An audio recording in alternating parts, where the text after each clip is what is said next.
The notion of an ideal government has been evolving over centuries of political ideas, philosophical thinking, and the steady growth of complex societies across the globe. With time and knowledge, our definition of the perfect system to accommodate the society has been changing. Which begs the question, what is the best form of government? Is it a monarchy? Is it a dictatorship? Or is it something else entirely? Chapter 1. What is democracy?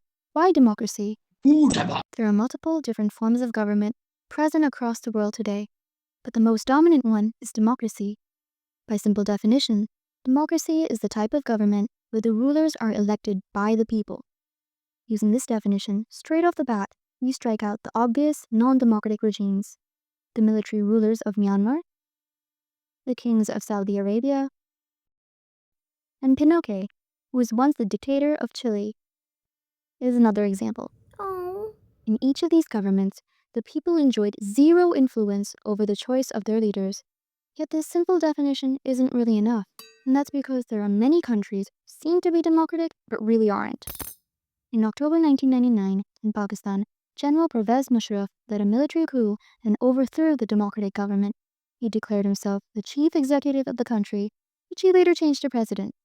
In 2002, he held a referendum, which granted him 5 more years, but the media, activists, and human rights organizations described his referendum as fraudulent. Unfazed, he issued a legal framework order and amended the constitution to give himself more power. Now he could dismiss national and provincial assemblies in the country. Although elections were still held, people who were elected had not much real power. The final authority rested with General Musharraf and his military officers, which dominated the National Security Council, which in turn supervised the civilian cabinet. This is an example of a government where the power is possessed by people who were not elected by the citizens. So the first feature of democracy is that the final authority on making decisions should rest with those elected by the people. Why? We talked about Pakistan, and now we'll talk about 2 more countries. Elections to the Chinese parliament, called the Kuangguo Renmin Debiao Dahui, or the National People's Congress, are held every 5 years. This Congress has around 3,000 members, out of which some members are elected by the army and appoints the president of the country. But during 2002 to 2003, only those who were members of the Chinese Communist Party or the 8 smaller parties allied to it were allowed to contest elections. Therefore, the government is always formed by the Communist Party. Mexico gained independence in 1930, and every 6 years it holds elections for a president.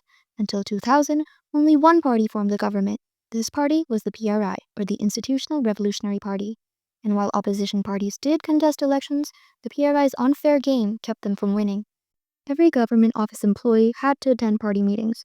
Government school teachers forced parents to vote for the PRI. Media highlighted only the ill actions of opposition parties, and sometimes polling booths were shifted in the last minute to make it difficult to vote. No surprises, they ended up spending a large amount of money on elections.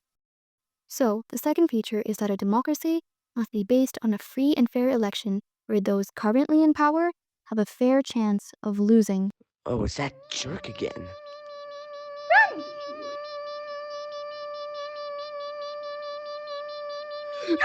Democracy is related to universal adult franchise, which is a globally accepted principle in this day and age. Democracy is based on political equality. However, an equal right to vote is still denied in some places. Until 2015, in Saudi Arabia, women did not have the right to vote. Estonian citizenship rules make it difficult for people belonging to the Russian minority to get the right to vote.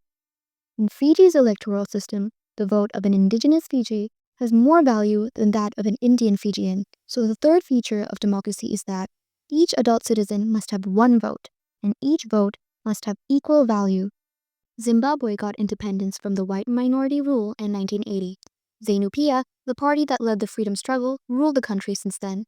More specifically, its leader, Robert Mugabe, ruled the country since independence. Elections were held regularly, but they were always won by ZANU-PF. Mugabe was popular, but he also cheated. Over the years, his government changed the constitution several times to increase the powers of the president and make him less accountable. Opposition party workers were harassed, and the meetings were disrupted. On top of that, public protests against the government were declared illegal. Television and radio were controlled by the government, and the journalists who went against the government were harassed. The government also ignored some court judgments, and judges were pressurized. Mugabe was eventually forced out of office in 2017. The fourth feature of a democracy is that a democratic government rules within the limits set by constitutional law and citizens' rights.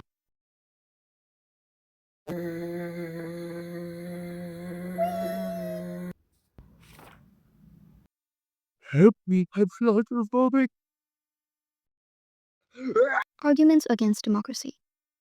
Well, leaders keep changing in a democracy, which leads to instability. And democracy is all about political competition. And because of that, there's no scope to make moral decisions to help the people, only the decisions that win.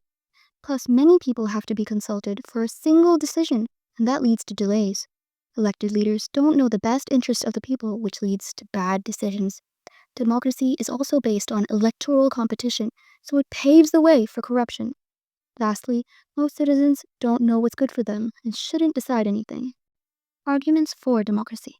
In China, the famine of 1958 to 1961 was the worst recorded famine in world history. Nearly 3 crore people died in this famine. At the time, India's economic condition was pretty much the same as China, but India was spared. Why? Economists think it's the result of different government policies. Democracy made the Indian government respond to food scarcity in a way that the Chinese government did not. No large-scale famine has ever taken place in an independent and democratic country. Maybe if China had had multi-party elections, an opposition party, and a press free to criticize the government, then such a tragedy might not have taken place. So why is democracy the best form of government? First of all, democracy requires that the government attends to the needs of the people, so a democratic government is a better government because it's accountable. Second, it takes many people to make a decision, and this time is an advantage because it reduces the chance of irrational decisions. It improves decision-making. Third, in a country with many differences, especially with diversity like in India, democracy ensures that no one group remains in power indefinitely. It provides a method to deal with differences and conflicts. Fourth, and the strongest argument, is that it enhances the dignity of the citizens. Since it allows fair justice and holds people responsible for wrongdoings, people can keep this in mind and live confidently, not in fear. Lastly, democracy allows us to correct its own mistakes. And the last bit of information. The most common form of democracy is a representative democracy. This is where the majority of people rule through their elected representatives. It's necessary because there's too many people to make a collective decision, and even if they could, most citizens don't have the time, desire, or skill to take part in all the decisions. Democracy, in a basic sense, is a method of taking decisions that involves the consent of those affected by that decision. So really, democracy can be applied to any situation in life.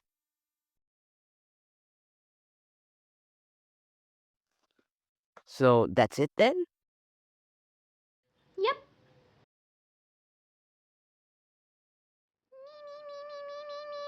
Oh no! Oh my god. Viewer, the video's over. Run!